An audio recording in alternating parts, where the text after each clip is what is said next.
Hi friends, welcome to my channel Supriya homely kitchen. आज मैं आपके काছে নিয়ে এসেছি পটল পোস্ত। তো তার জন্য কড়াই জ্বেলে দিয়েছি, কড়াইতে তেল দিয়ে দিলাম বেশ খানিকটা।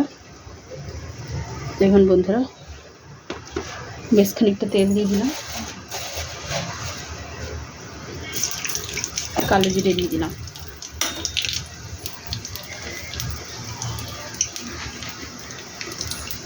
তো কালো জিরেটা হয়ে গেছে, গন্ধ বেরিয়ে গেছে সুন্দর।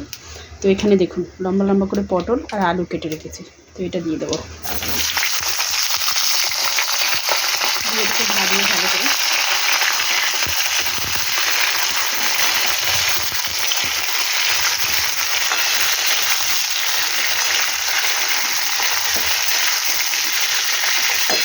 ভেজে পড়েছি। তো ভাজার সাথে আমি 3-4টে কাঁচা লঙ্কা ছিঁড়ে রেখে সেটা দিয়ে দিলাম, আর তার মতো নুন দিয়ে দিলাম। সাথে সাথে নুন মশলা ঢুকে যাবে ভালো করে।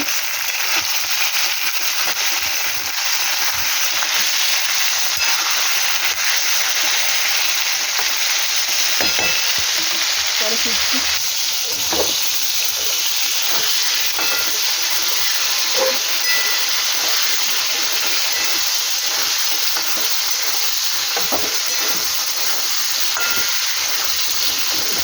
একটু ভাজা ভাজা হবে বন্ধুরা।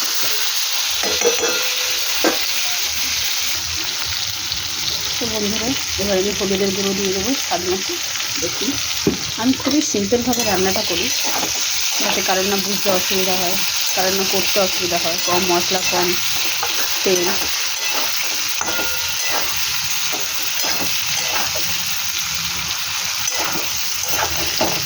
দেখুন বন্ধুরা, পরে ফিরছি।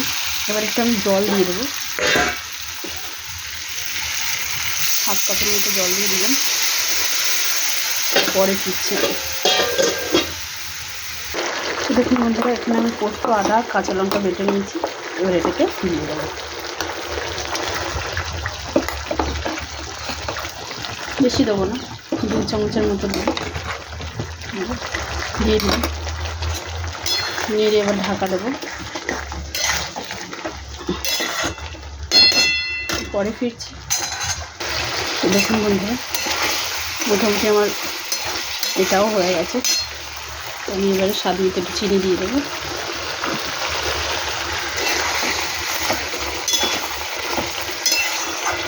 পোস্ত একটু চিনি, মিষ্টি, নুন ঠিকঠাক না হলে ভালো লাগে না।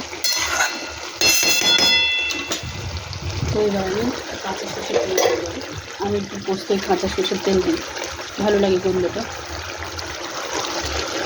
ঢাকা দেবো, 5 মিনিট পরে ফিরছি। দেখুন বন্ধুরা, তো দেখুন আমার পটল পোস্ত রেডি। তো আপনারা ট্রাই করবেন, ট্রাই করে কমেন্ট সেকশনে কমেন্ট করে জানাবেন আমার রেসিপিটা কেমন লেগেছে। ভালো লাগলে লাইক, কমেন্ট, শেয়ার চাই কিন্তু। আর আমার চ্যানেলটা সাবস্ক্রাইব করবেন। ভালো থাকবেন, সুস্থ থাকবেন। থ্যাংক ইউ ফর ওয়াচিং বন্ধুরা। Bye bye.